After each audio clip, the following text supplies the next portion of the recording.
Hello and welcome into this edition of Cronkite Sports Now. I'm Rachel Phillips. Here's what's coming up.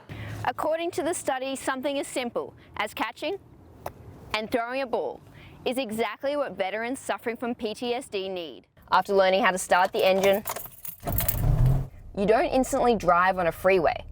14 was the magic number for ASU on Sunday because it's been 14 years since ASU have scored this high of a team total, amassing to a devilish clean sweep on Senior Day. And a pretty good way to finish off the regular season. With the two meets coming up, so we've got DC and then Vegas for the final. What do you hope from the fans? We've got some breaking news for you. The NCAA has just announced that the 2026 Women's Final Four will be held right here in Phoenix. Come Tuesday, Vance, Daniels, and Arizona quarterback Grant Gunnell will be swapping this for this. In 2016, Bowman won the pole and had a near victory here on his home state track. You looked extremely focused and comfortable out there. How was it being on court 2 today? That's a wrap on Cronkite Sports Now, which means it's only 17 days until you can start unwrapping some Halloween candy. For all of us here, we hope you have a great day and we'll see you next time.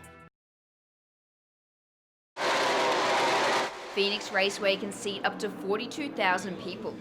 And if COVID-19 wasn't a factor, on the biggest day in racing, it was expected to do just that.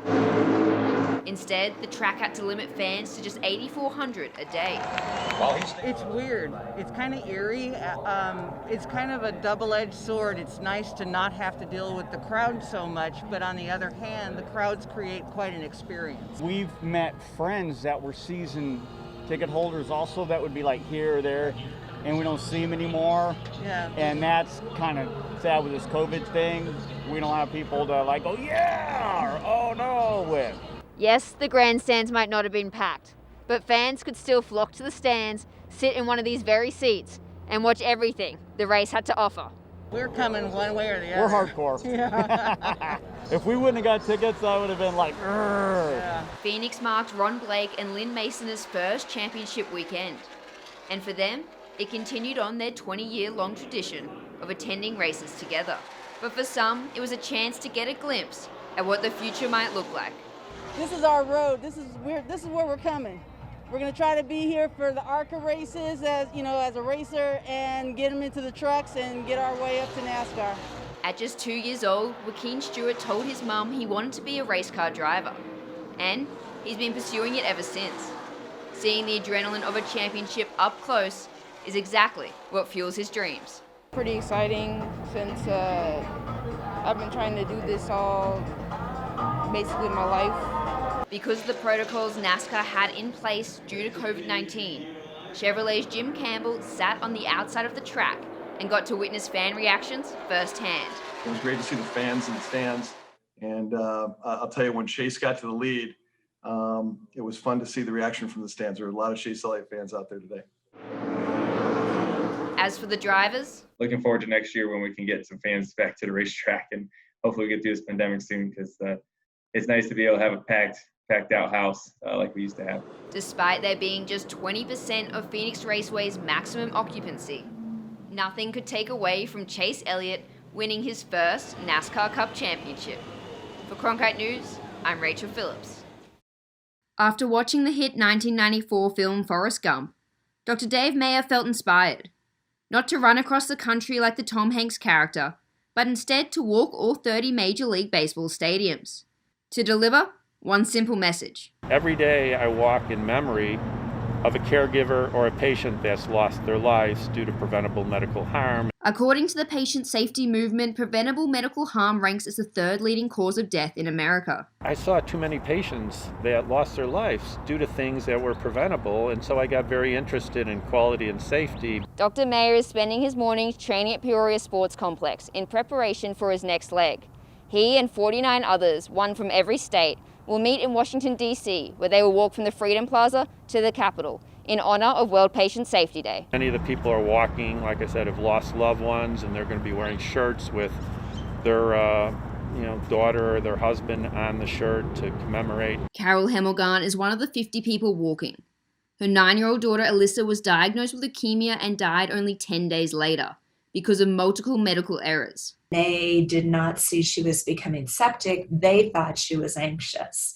And they kept treating her as someone who's anxious when yet you look at the medical record, you see she was all the classic signs and symptoms. These people turn their losses around and say, we're going to try to leave a legacy for our loved one. It's going to be emotional. I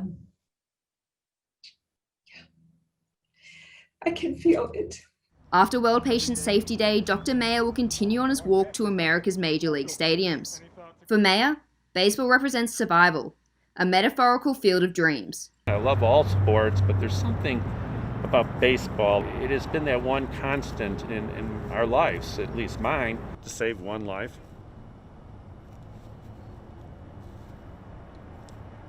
If 1,400 miles saves one life, it was well worth it. Rachel Phillips, Cronkite News. Rachel Phillips here, and alongside me, ASU gymnast Morgan Wilson. Morgan, an incredible night for you, career highs on bars and also all around. How important was you to come out here and really give your all in your last ever home meet? It was really important. I tried not to think about it. Honestly, I just wanted to get it done with my team and just have fun tonight. That's what we were trying to do, is just have fun. And when we have fun, we do our best. So that's what I was trying to do. A couple of fist bumps from you as well, so definitely having some fun. For you guys, it's been a really massive week. You obviously had Arizona on Friday, Stanford Monday, and then now here against Pittsburgh. What's been the most impressive thing for you about the team this week? Honestly, just how much we've been able to have fun. Like, we've trusted ourselves up to this point, and we were just rolling. We knew we could do it, so we didn't have to worry or stress about hitting our routines. We were able to have fun. So it was impressive that every week we were consistent and we kept the ball rolling, which is impressive to me. Speaking about keeping the ball rolling, you've only got one meet before Pac-12s. How important is it for you to keep the momentum rolling through that one? It's pretty important, and I think we can totally do it. I mean, we just want to finish the preseason strong and just go into Pacs as confident as we can. Thank you so much for joining me. I know it's an emotional night for you. Yeah. Congratulations on an incredible career for ASU. Thank you. Morgan Wilson alongside Rachel Phillips, Cronkite Sports. Because of the pandemic, Special Olympics Arizona is reaching just 15% of its 21,000 athletes. For those still participating, the benefits have been harder to come by due to limited in-person interaction. For many people, fitting in can be difficult. But for 17-year-old Aiden Burke, growing up was even more challenging. Burke was born with an intellectual disability that didn't allow his brain to develop properly. But at just 9 years old, everything changed for Aiden. He joined Special Olympics Arizona and in the process found his identity, his passion, and his family. It changed my personality, it changed who I am. For both of us, it's been life-changing because not only did he get involved with sports, but there's a whole family of people. Despite the benefit playing sports can have on people with intellectual disabilities, the participation rates are low.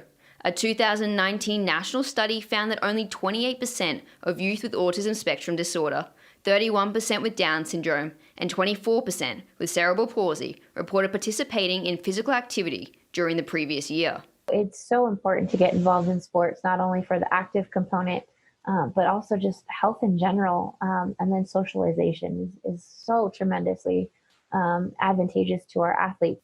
Special Olympics Arizona has just over 21,000 athletes, ranging in age from 2.5 to 85 years old. But with the potential to serve 180,000 individuals in the state, they are barely scratching the surface. The goal for Heckerman over the next couple of years is to start reaching more athletes at a younger age, so they are reaping the rewards sooner. As a child, learning to be friends with somebody else, to learn those skills and have fun, you really see them progress out of their shell. Special Olympics Arizona cancelled all sports in March and moved to online activities like painting, bingo, and movies, so that athletes like Aiden could stay connected to the community. But the desire to be back on the court playing sports with his friends has never been higher. With COVID is harder for me to get my sports done. Special Olympics Arizona just restarted golf and bocce ball, but other in-person sports are still on hold. The Special Olympics isn't just for people wanting to play sports. They also offer unified music, dance, esports, and even robotics. In the studio, Rachel Phillips, Cronkite News.